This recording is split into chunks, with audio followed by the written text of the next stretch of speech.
Assalamualaikum warahmatullahi wabarakatuh. Perkenalkan, nama saya Iqbal Valentina dari kelas 01 TPLP 018. Sini saya akan mempresentasikan terkait pertemuan pertama, yaitu pengantar algoritma dan pemrograman. Pengertian algoritma. Algoritma merupakan urutan atau alur dan langkah-langkah dalam menyelesaikan dan mengetahui masalah yang bersifat logis dan juga sistematis. Ciri-ciri algoritma. Yang pertama, kepastian. Kedua, batasan. Tiga, efektif. Keempat, masukan. Dan yang kelima, pengeluaran. Dan berikutnya ada sifat-sifat algoritma.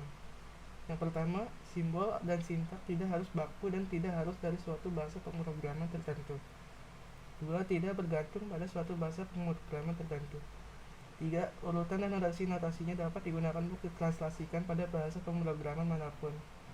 Keempat, algoritma ini dapat diterapkan di semua kejadian sehari-hari dan dapat dipakai untuk mewakili suatu urutan kejadian secara logis. Dan berikutnya ada beberapa notasi yang sering digunakan dalam menulis dan mendeskripsikan algoritma, diantaranya yaitu yang pertama ada kalimat deskriptif.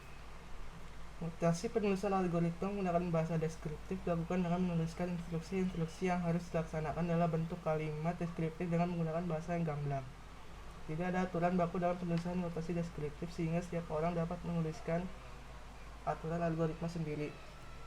Selain itu, teks algoritma kalimat deskriptif meliputi yang pertama ada head, kedua deklarasi, yang ketiga deskripsi. Dan yang kedua ada notasi flowchart. Flowchart adalah penggambaran secara grafis dari notasi algoritma. Dengan menggunakan flowchart, kita dapat menggambarkan urutan atau langkah-langkah yang berisi pernyataan dalam penulisan algoritma. Flowchart berisi akumulasi simbol-simbol yang menggambarkan proses tertentu. Suatu algoritma yang ditulis menggunakan flowchart dapat menggunakan simbol-simbol sebagai berikut.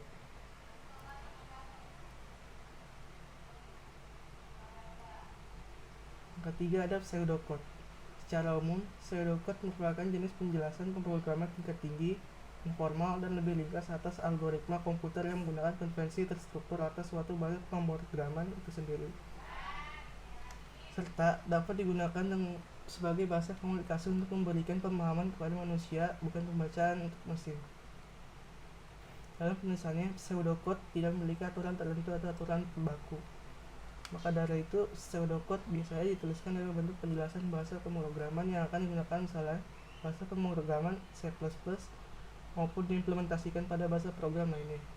Jadi, kurang lebih fungsi dari pseudocode ini lebih tepat digunakan sebagai media yang menggambarkan algoritma atau perencanaan program yang akan dikomunikasikan kepada para programmer. Mungkin segitu saja dari saya. Kurang lebih mohon maaf. Wassalamualaikum warahmatullahi wabarakatuh.